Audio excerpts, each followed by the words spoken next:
पाकिस्तान और अफगानिस्तान के ताल्लुकात बड़े हसास हैं आदिल भाई। हम तकरीबन कोई 2500 किलोमीटर की बाउंड्री को हम शरीक कर रहे हैं, हमारी मुश्तरक है। ऐसे में जब अफगानिस्तान में एक नई हुकूमत कायम हुई है, वो उस नई हुकूमत के कोई ऐसी मुनज़्ज़म अफवाज नहीं हैं, उनकी कोई मुनज़्ज़म कोई इंटेलिजेंस एजेंसीज नहीं है, इदारे नहीं हैं।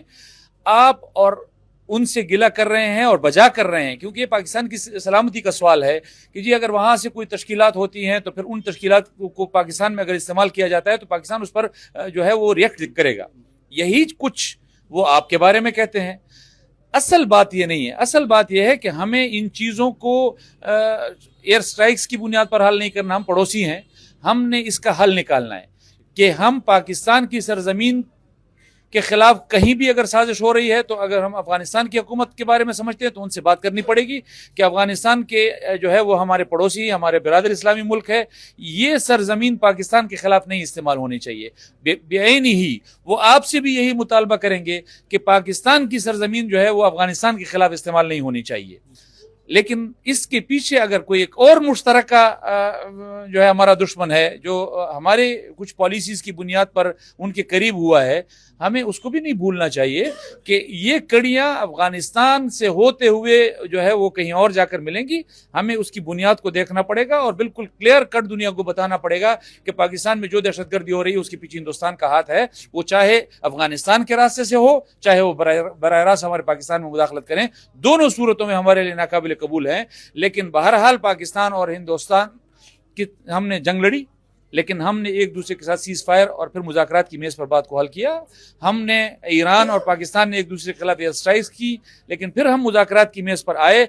हमारा दोनों अतराफ से हुकूमतों से मुतालबा यही होगा कि पाकिस्तान के लोगों को भी अमन चाहिए, अफगानिस्तान के लोगों को भी अमन चाहिए। हमें दोनों मुश्तरका एक हिकमत अमली के तहत तमाम दोनों ममालिक को एक बरादराना ताल्लुकात की इब्तदा के लिए बैठना पड़ेगा, मुज़ाकरात की मेज़ पर आना पड़ेगा, ताकि ये जो पाकिस्तान और अफगानिस्तान में बदअमनी की तरफ हम जा रहे हैं उसको हम अमन की तरफ ले जा सकें। 27वीं तरमीम जो है, मैं इसको 27वीं तरमीम इसलिए नहीं समझता कि इसने सन 73 की आइन की रूह की नफ़ी की है। तो जब आप सन 73 के आइन की रूह की नफ़ी करेंगे तो वो आइन उस शक्ल में बरकरार नहीं रह पाएगा कि जिस शक्ल में वो मंजूर हुआ, और आपने उसमें ऐसी बुनियादी तब्दीलियां की हैं कि वो तब्दीलियां पूरे सन 73 के आइन को मुतनाज़ बना रही हैं। आप देखें, अजीब बात है, आज से 11 महीने पहले 26वीं आइनी तरमीम में आप खुद आइनी बेंच के बनाने पर राजी हुए थे और आइनी बेंच को लोगों ने बहुत मुश्किल से कबूल किया था, और लेकिन बहरहाल कबूल हो गया था और अपोजिशन ने भी आपका साथ दिया था। पीटीआई ने इस दफ़ा भी मुखालफत में वोट नहीं दिया, उस वक्त भी उन्होंने जो है वो ऑन बोर्ड थे। लेकिन बहरहाल अक्रॉस द बोर्ड 26वीं आइनी तरमीम पर इत्तेफाक राय था, आपके साथ तो कुछ ऐसी बातें कबूल हो गई थी। तो अगर आइनी बेंच के हवाले से एक चीज़ तय हो गई थी, क्या ज़रूरत आपको पेश आई कि आप 11 महीने के अंदर अंदर जो है वो आइनी बेंच से आइनी कोर्ट की तरफ चले गए? हमारे यहाँ तमाम इख्तियारात का मंबा जो है, ये एक सियासी कारकुन की हैसियत से मैं नहीं समझता कि ये कोई अच्छी बात है कि मैं इसको कन्फेस करूँ, मैं इसका एतराफ़ करूँ। लेकिन बहरहाल ये है कि इख्तियारात का मंबा जो है वो पार्लियामेंट नहीं है, वो शायद रावलपिंडी की हदूद में कहीं कोई जगह है जो इख्तियारात का मंबा है। लेकिन क्या ख्वाहिश उनको ऐसी जो है उनके दिल में ऐसी जागी कि उनको वो इख्तियारात जो वैसे पूरे 78 सालों से मिले हुए थे, और बिलखुसूस अभी तकरीबन कोई 8-10 साल से तो ऐसे थे कि वो सियाह व सफ़ेद के मालिक थे, तो क्यों कर उनको ये ज़रूरत पेश आई कि उन्होंने वो जुब्बे भी पहनना ज़रूरी समझे जो एक आइनी जो है वो ताकत के जवाज़ और मंबा उनको फराहम करते हैं। तो एक ऐसी तब्दीलियाँ इस 27वीं तरमीम के ज़रिए की गई हैं जो सन 73 के आइन को मुतनाज़ बनाने का आगाज़ हो गया है।